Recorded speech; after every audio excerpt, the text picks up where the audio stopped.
Hello, welcome to Let's Chat, brought to you by River Valley Community Bank. My name is Jed Dixon. I'm here speaking with Bob Long of the Rotary Club of Grass Valley. Bob, how's it going? It's great. Everything's going fine. Thank you. What? That's going pretty well for me as well.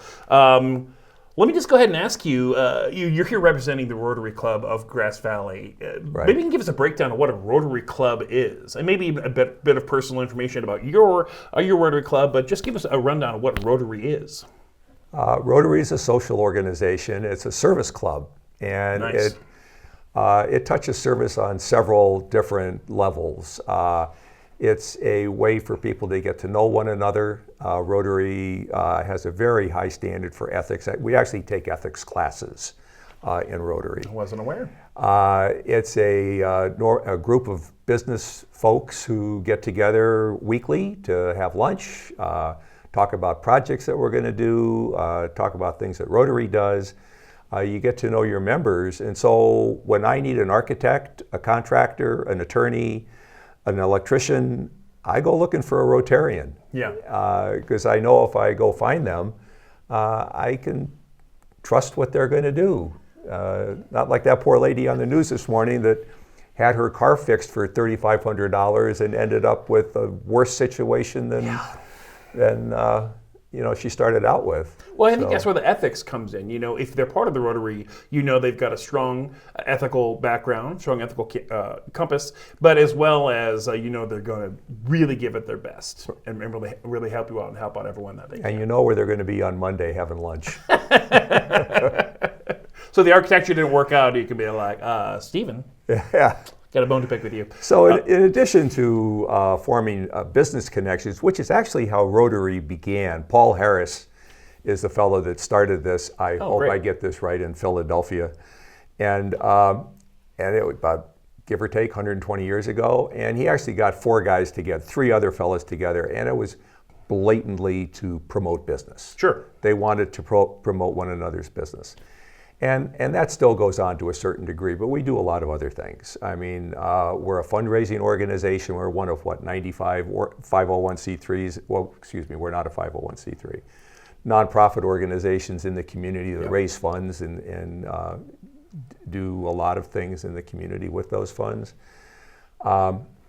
We also have a heavy presence in international affairs and international projects. Wow, I wouldn't expect that at all. Can you give us some more information about that? Every year, in addition to what we do here in the community and the funds we raise in the community, Rotary International raises, give or take, $300 million a year from Rotary members. Mm-hmm. We donate roughly $300 million a year, and that goes out into grants to do things on a global basis.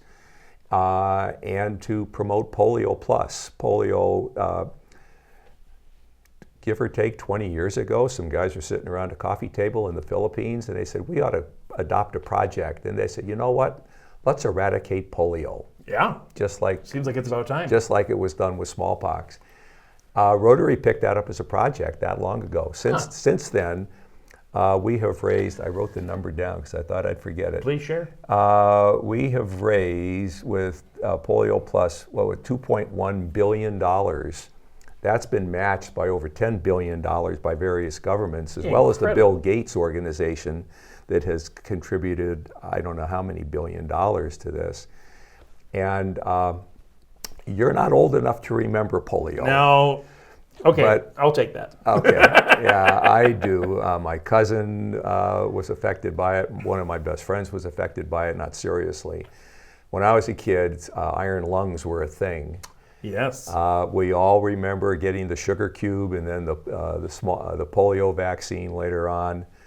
And we now only have the wild polio virus, which is what we work on, in two countries, Pakistan and Afghanistan. The other 6 continents in the world are polio-free. Eradicated. Fantastic. Does not exist.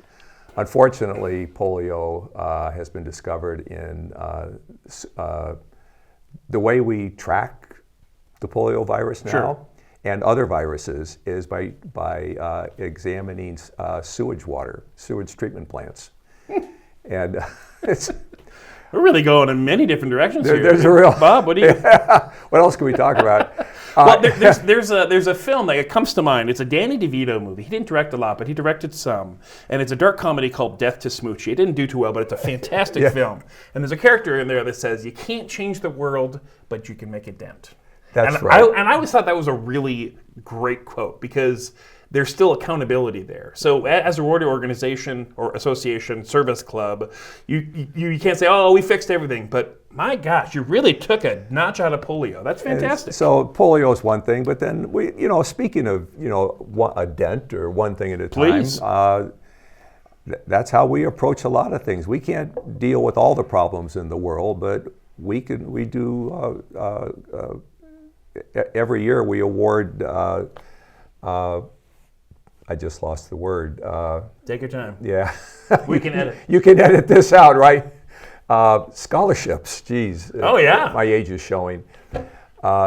So scholarships every year. Our club and the other clubs in town sponsor leadership programs for high school students and middle school students. We started middle school students approximately 10, 12 years ago. And these are on-site programs for the high school kids. It's a week. For the middle school kids, it's 3 days, roughly. They're residence programs, so they go off and live in dorms, and it's leadership programs. We teach these kids how to be leaders, and the middle school kids come back. They go off in September and go to the program. They come back and they have to come back and do a project. Oh, fantastic! Really show it off. The kids in high school, they often become leaders in their student bodies and clubs and things like that. And leaders become business owners, become entrepreneurs, become. It teaches them how to get along, how to relate with other people. Teaches them business ethics.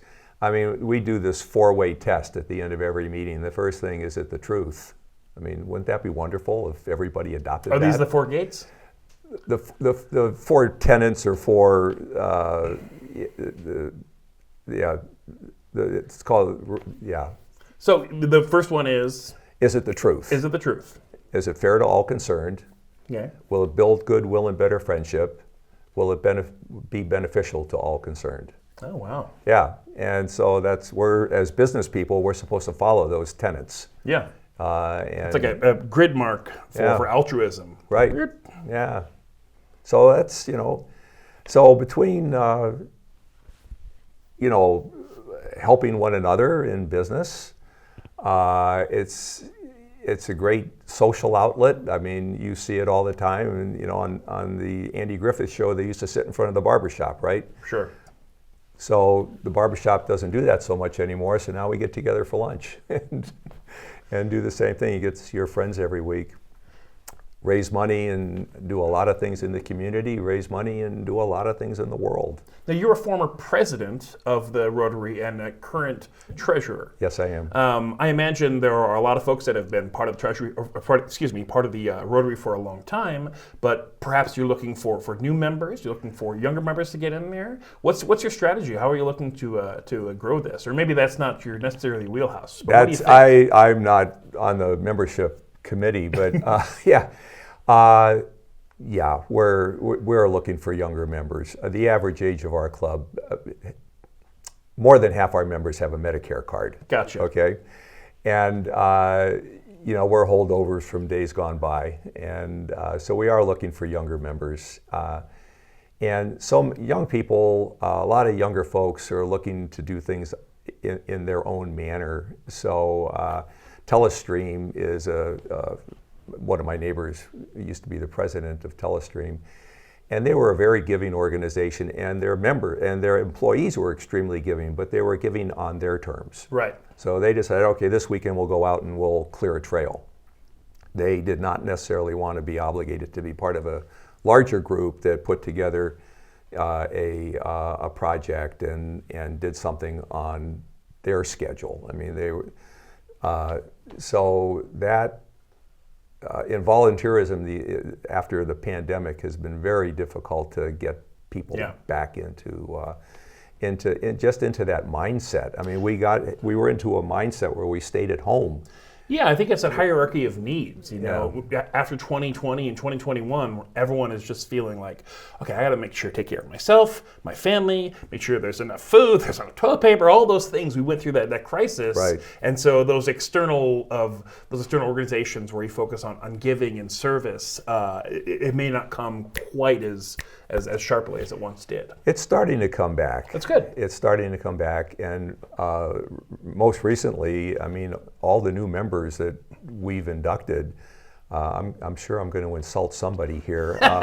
That's our goal. That's our goal at Let's Chat. They're all Number one. They're all less than 50 years old, and so it's nice. It's nice that they're coming into the organization. And so, do you reach out to these new members, or is there It's word of mouth. An avenue? It's word of mouth. I mean, you know, you're talking to somebody and they express an interest, and you say, "Come join me for lunch on Monday." You know, or we don't target people.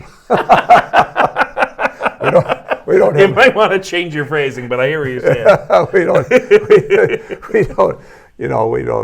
we don't focus on a certain demographic Sure. or a certain industry, or it doesn't really matter as long as you're a person who's willing to give, and you're in a position that you can do that. Yeah.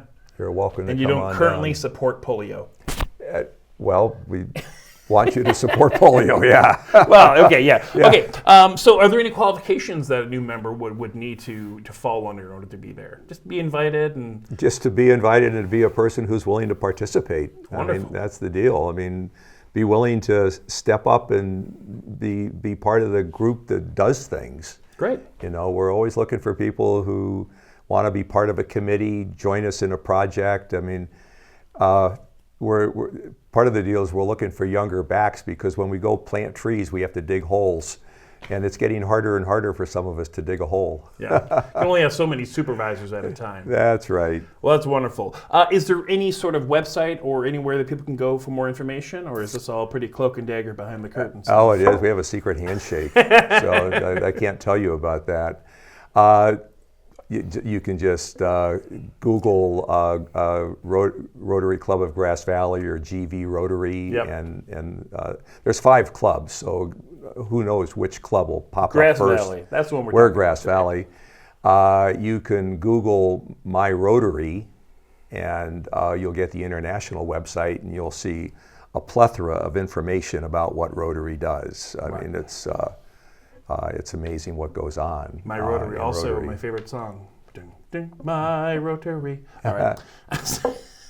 There is a Rotary song, and I can't remember the artist who sings it. She was here several years ago doing a fundraiser for us. Wonderful. Yeah. Well, if you think about it, we can always do a little tag at the end. Otherwise, maybe for the Yeah. next interview.